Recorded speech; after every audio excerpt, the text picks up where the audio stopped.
Tout m'est permis, nyonso epesa melinga mais tout n'est pas utile. kasi nyonso te nde eza motuya. Alors Paul dit ceci. Pe Paulo alobi boye Tout m'est permis, nyonso epesa melinga mais nzela tout n'est kosala. pas utile. Kasi nyonso te nde eza motuya. Qu'est-ce qu'il signifie? Cela signifie yango elingi koloba nini? Un. Ya liboso le libertinage kosala makambo ndenge est une olingeli forme d'esclavage. ezali lolenge ya komikotisa na kati ya bowumbu. Paul dit ceci. Paulo alobi boye Quand vous pensez faire les choses comme vous voulez, ntango yo kozokanisa osala makambo ndenge yo olingeli en vous disant que je suis libre, ya koloba nga naza nsomi je suis libre, je peux faire tout ce que je veux. naza nsomi nakoki kosala nyonso C'est le temps de la grâce. ezali ntango ya Je ngolu vais faire tout ce que je veux. nakosala makambo ndenge nga Paul nalingeli dit yango. ceci. Ntango azoloba Quand tu te mets à faire tout ce que tu veux, ntango yo komi kosala makambo sans nyonso respecter ndenge yo les olingi, normes, nakozanga en kotosa croyant bayango, que tu es libre, nyonso banze toza moto na en fait, nsomi c'est toi qui es esclave. nzoka nde yo nde okomi mowumbu. Mais je veux jouir de ma liberté. nga esengeli nasepela na bosomi na nga. La raison pour laquelle Tina on dit, oyo garde tozolobela ton corps. batela nzoto na yo. Ne va pas te livrer à coucher avec les gens n'importe comment. kokende te kosangisa nzoto bisika nyonso Ne ndenge va pas te olingeli. livrer à mentir et à vivre la mauvaise vie. kokende te obanda kokosa bato obika Dis non, mais je suis libre. Je peux le faire comme je veux. Mais pourquoi Dieu lui-même a mis ces sentiments-là en moi? Dans tous les cas, je suis maître de ça. Oh, c'est vrai. Mais pourquoi chaque week-end tu vas dans une boîte de nuit? Non, c'est pour me déstresser. Oh. Donc toi, tu es stressé chaque semaine. Pourquoi tu es toujours stressé les samedis?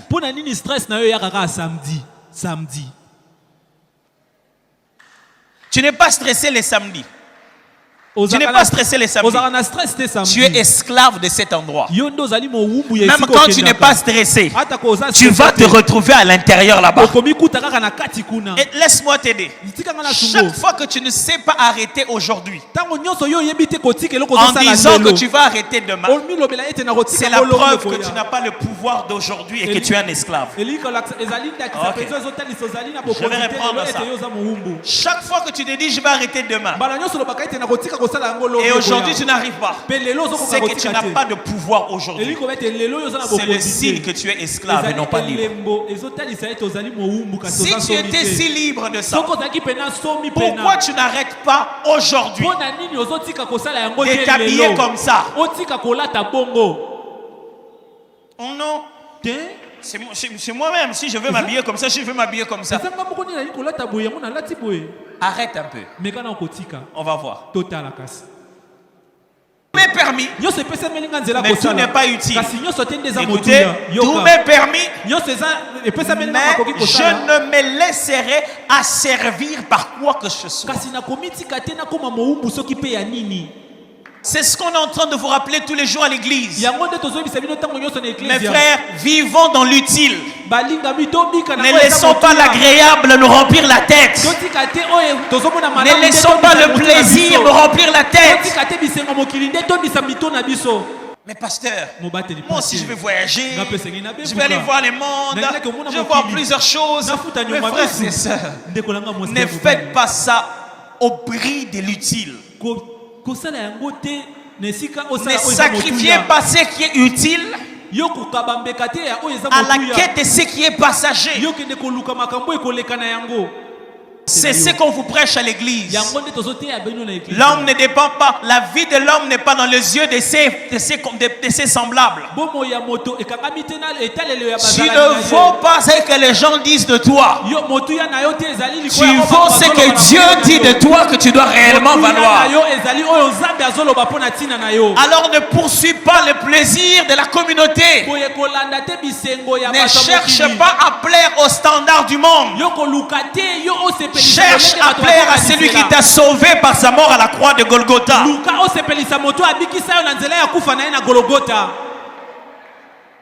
Est-ce qu'il m'est permis d'entrer ici dans cette église? Chaque fois que j'entre, qu'il y ait des acclamations, oui, c'est utile à quoi? Où est-ce qu'on glorifie Jésus dans ça? Chaque fois que j'entre ici, recevons l'homme de Dieu. C'est utile à quoi? J'ai une question à te poser. Tu veux changer de voiture? Oui. Mais pourquoi? Mon frère, même si tu t'habilles comme un drapeau, c'est-à-dire chaussures vert, pantalon jaune, chemise rouge, veste, je sais pas moi, marron, et képi, je sais pas moi de quelle couleur. Sans oublier que les chaussettes rouges. Le premier jour quand tu passes, les gens vont rien te dire. Hein. Ils vont juste commencer à se parler entre eux. Celui-ci s'habille comme un féticheur comme ça. Ils vont commencer à se parler entre eux. Habille-toi comme ça une fois, 2 fois, 3 fois. À la fin de la semaine, ça deviendra une mode. Tout le monde va commencer à s'habiller comme ça. Parce qu'on se demande qui est le premier qui va briser la règle. Et je t'assure qu'ils vont commencer à t'imiter. Très souvent, les gens critiquent une chose parce que ça n'a pas commencé avec eux. Ce n'est pas parce que c'est mauvais. C'est parce que seulement ce n'est pas à lui que revient cette gloire. Mais pourquoi je veux vivre sur base de ce que les gens disent, pendant que ce que je vaux réellement, c'est ma véritable valeur devant le Seigneur. Ne venez pas à l'église pour demander à Dieu de vous donner des choses pour respecter les standards de votre milieu. Ne faites pas de longues prières pour que Dieu vous donne la veste de vos collègues. Seigneur, tout le monde au milieu de nous, quand j'arrive, ils ont de belles vestes. Vous savez, à quoi ça te sert d'avoir un téléphone avec un code bizarre que toi-même tu oublies? Parce que tu as des choses à cacher. Oh non, je suis libre. Moi, ma femme ne me contrôle pas. Je fais ce que je veux. Mais pourquoi ton code est difficile? Tu crois que tu es libre? Est-ce que ça c'est l'attitude d'un homme libre? Dès qu'on touche ton téléphone, c'est comme si un voleur est entré à la maison. Je vais le dire en langage un peu sec. Hein? Comment peux-tu empêcher à la personne qui partage ta nudité de regarder ton téléphone? Explique-moi ça. La personne que tu appelles ta femme, qui a droit à toi, qui peut voir ce que tout le monde ne peut pas voir. Et du coup, elle ne peut pas regarder dans ton téléphone. Je veux bien comprendre ça. En quoi elle est ta femme? Non, nous, on fait téléphone séparé.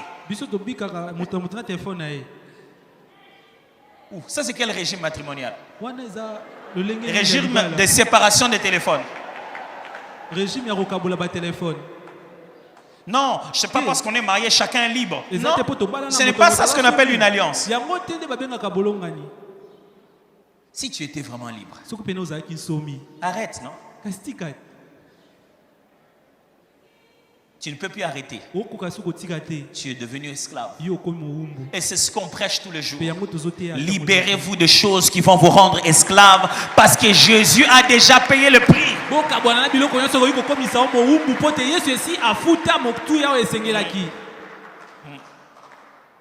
Pasteur Mikolo,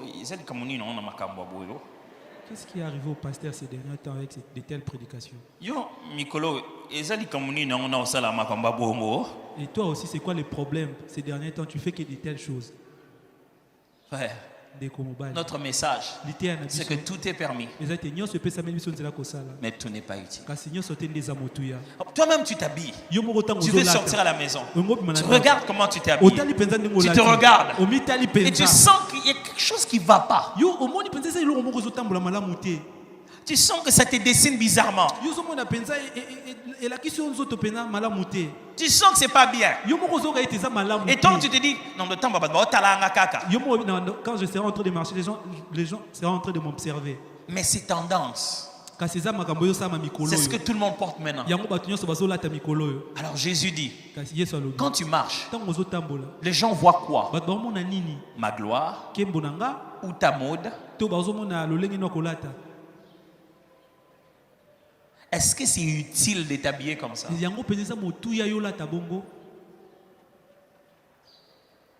Et si tu ne t'habillais pas comme ça? Non. Pardon, on va monter.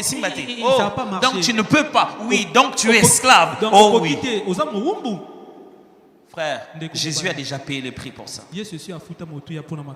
Ne soyez ni esclave du téléphone, ni esclave des réseaux sociaux, ni esclave d'une façon de s'habiller, ni esclave des avis des gens là où vous êtes en train de partir. Ne soyez esclave des personnes. Quand même, vous êtes un banquier. Un jour, je suis allé quelque part. Je devais m'arrêter au coin, acheter les grillades. Vous savez, quand on répète avec les musiciens, on veut bien manger un truc. Et l'autre me trouve et me dit, pasteur.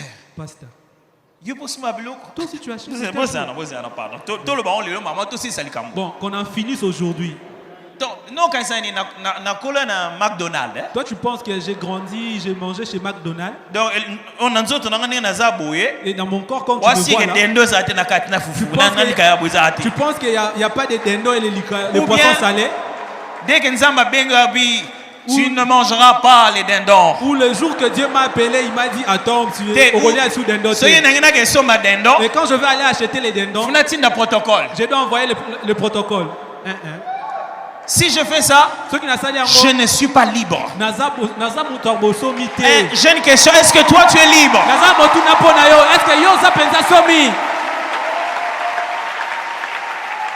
Vivez simplement et sincèrement.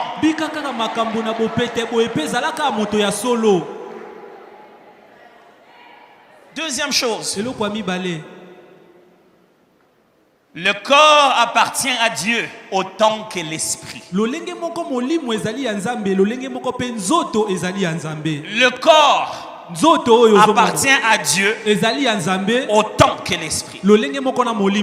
1 Corinthiens chapitre 6, verset 19 à 20. Ne savez-vous pas que votre corps est le temple du Saint-Esprit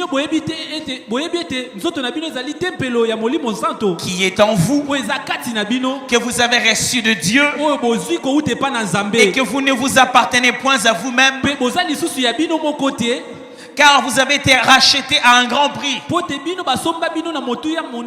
ne sais pas si vous avez lu ça. Ne savez-vous pas que votre quoi? Chez vous, c'est écrit quoi? Ne savez-vous pas que votre corps. Est-ce qu'on peut l'avoir?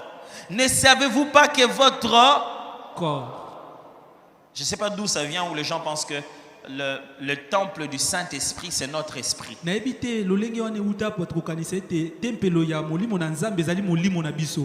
Ne savez-vous pas que votre corps est le temple du Saint-Esprit? Le corps est le temple du Saint-Esprit, pas une église. Qui est en vous et que vous avez reçu de Dieu. Et que vous ne vous appartenez plus à vous-même. Le jour où vous êtes devenu chrétien, vous vous êtes donné à Jésus. Ce n'est plus votre volonté qui prévoit. Verset 20. Car vous avez été rachetés à un grand prix. Suite. Glorifiez donc Dieu dans votre corps et dans votre esprit qui appartiennent à Dieu. Qu'est-ce qui appartient à Dieu? Le corps et l'esprit. Je ne sais pas d'où vient ce christianisme. Où on est même en train de dire aux gens, on doit gagner les âmes à Jésus. Frère, la démarche de l'évangélisation Ce n'est pas gagner une âme. C'est gagner un être. Esprit, âme et corps. On ne demande pas aux gens de donner juste leur âme et de garder leur corps. L'évangile de Christ est holistique, c'est-à-dire il est complet, esprit, âme et corps. C'est